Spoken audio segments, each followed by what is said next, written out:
এই গরমে রোদের তাপে শুধু মানুষ না, গাছপালা পশু পাখিরাও অনেক ক্লান্ত হয়ে পড়েছে। ঘুম থেকে উঠেই এরকম একটা দৃশ্য দেখে সত্যি অনেক খারাপ লাগছিল। এই যে অনেক তাপ, আমরা তো এসির ভিতর থাকতে পারি, আর এই পাখিগুলো, পশু পাখিগুলো এতটাই ক্লান্ত ছিল। এসির যে পানিগুলো পড়ছিল, ঠান্ডা পানি, এই পানিটা দিয়ে খুব সুন্দর করে আসলে গোসল করছিল।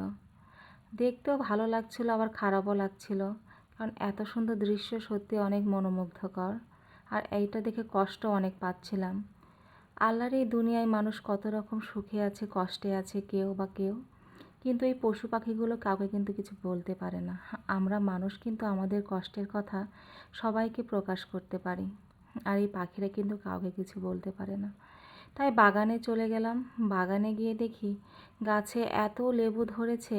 এই গাছপালাগুলো কিন্তু পানির অভাবে এই লেবুগুলো তেমন একটা বড় হচ্ছে না, বাড়ছে না।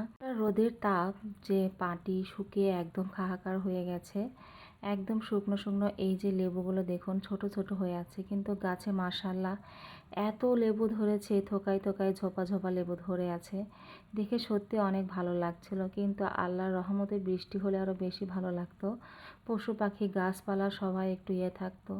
আমরা মানুষরা তো তাও একটু হলে ফ্যানের নিচে, কারোর নিচে একটু হলেও ঠান্ডার কাছে যেতে পারি, কিন্তু এই গাছপালাগুলোর যত্ন যদি আমরা না নিই, গাছপালা কাকে কি বলবে, তারা তো কাউকে কিছু বলতে পারছে না।